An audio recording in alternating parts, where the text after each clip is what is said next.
Hello guys! For today's vlog, magluluto po ako ng squid calamari or squid ring.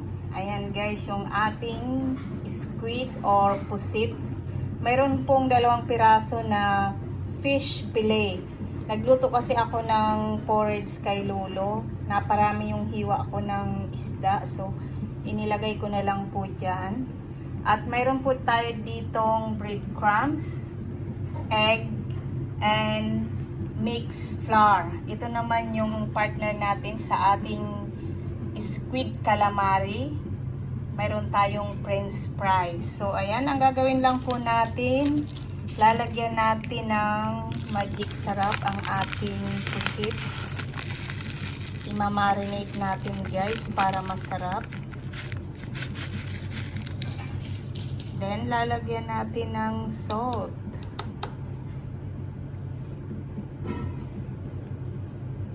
Himalayan salt. Then, lalagyan natin ng paminta. Ayan, guys. Ganon din yung ating itlog, guys. Lagyan natin ng paminta. At saka konting asin. Ganon din po yung ating flour. Lagyan din natin ng paminta at konting asin. Ayan. Para malasa po yung ating squid ring or squid calamari. So, ayan, samahan nyo ako guys at magluluto po tayo ng squid calamari or squid ring. Ayan guys. Magluluto na po tayo. Ang gagawin natin ngayon guys, imimix natin yung ating pusit. Ayan, mix lang po natin para ma-absorb ang salt and pepper. Then, ihahalo natin yung ating itlog. Ayan guys. Tingnan nyo guys yung itlog. Wow! Ayan guys. I-mix lang po natin yan dyan.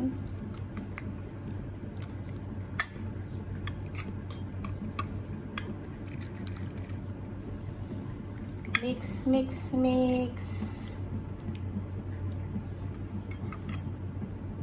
Ayan.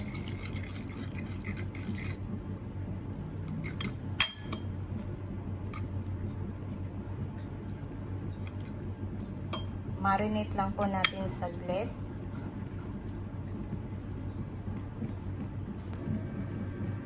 Ayan guys, na-marinate na natin ang ating pusit. So, imimix na po natin yung ating mixed flour. Corn flour at rice flour ang ginamit natin dyan guys. Para malutong ang ating pusit calamari. Ayan, ang gagawin lang po natin ganito. Ilalagay natin doon sa ating mixed flour.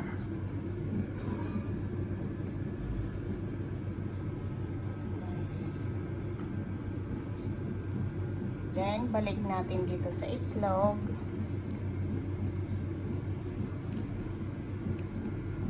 Then, dito naman natin ilalagay sa breadcrumbs. Saka natin ipiprito. Ayan.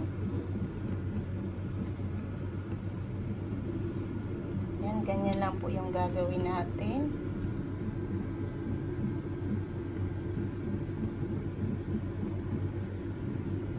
Balik. Ganito lang guys yung gagawin nyo hanggang matapos kayo sa inyong pusit calamari. Ayan guys, lagyan natin doon. Then ipiprito natin. Kapag sa labas kasi kayo guys, bibili ng ganito ang mahal. So, tayo na lang po ang magluluto. So, ayan, gagawin na po natin lahat. Tapos na tayong mag-coating ng ating pusit. So, magprito na po tayo. Ito na yung ating french fries. Start na po tayong magprito ng ating calamari pusit. Nagpainit na tayo ng mantika, so magpiprito na po tayo. Ayan. Calamari pusit.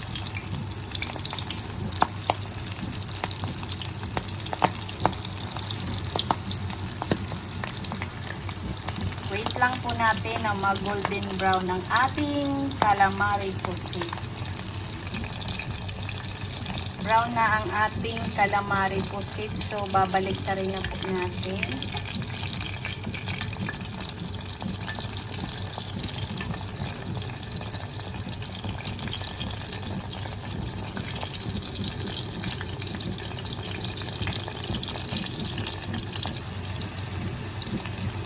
Ngayon, hanguin na natin ang ating pusit calamari.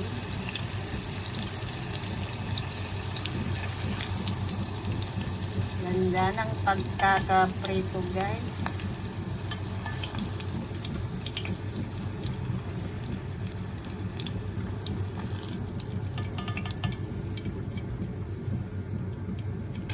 Next, tatanggalin natin yung mga harina. Tanggalin natin yan, guys. Ay masusunog ang ating calamari.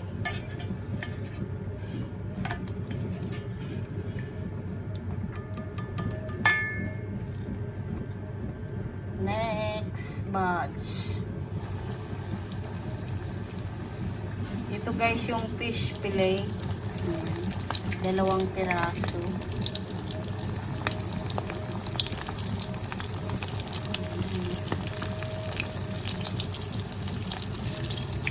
Hanguin na natin ang second batch na ating calamari pusit. Luto na. Fish fillet.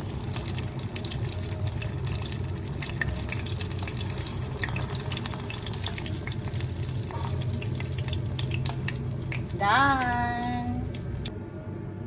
Next na natin iprito ang ating french fries.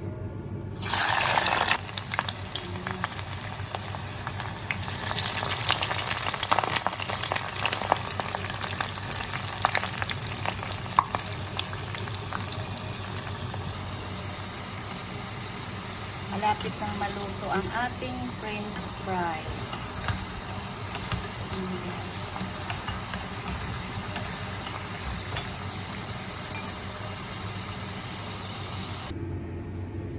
Ayan na, guys, ready to eat na po ang ating pusit calamari with french fries. At syempre meron po tayong salad, meron tayong itlog ng pugo. Ayan, guys, kakain na po tayo. May masarap na po tayong pananghalian. So ayan, guys, yung ating french fries.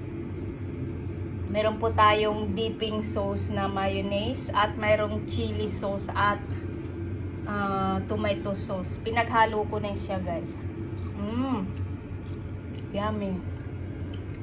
Tapos ito, guys, yung ating calamari. Pusit calamari. Guys, kain po tayo.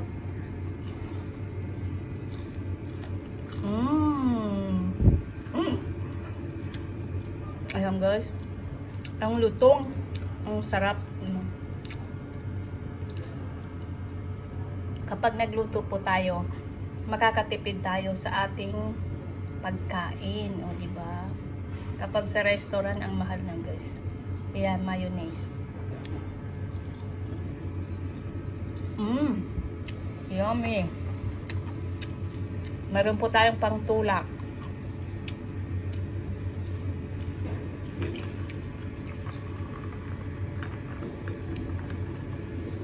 Ayan, guys, oh. Kain po tayo. Ang sarap. Try nyo, guys, para masubukan nyo na mas masarap po kapag tayo ang nagluto kaysa yung bibili tayo sa labas. Yan lang po. Ayan po, salad. para balance yung ating pagkain. Ang sarap, guys. Kain po tayo.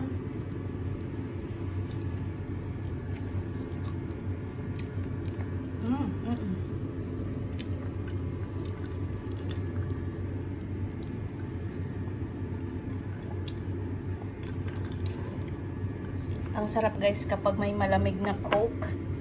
Ayan.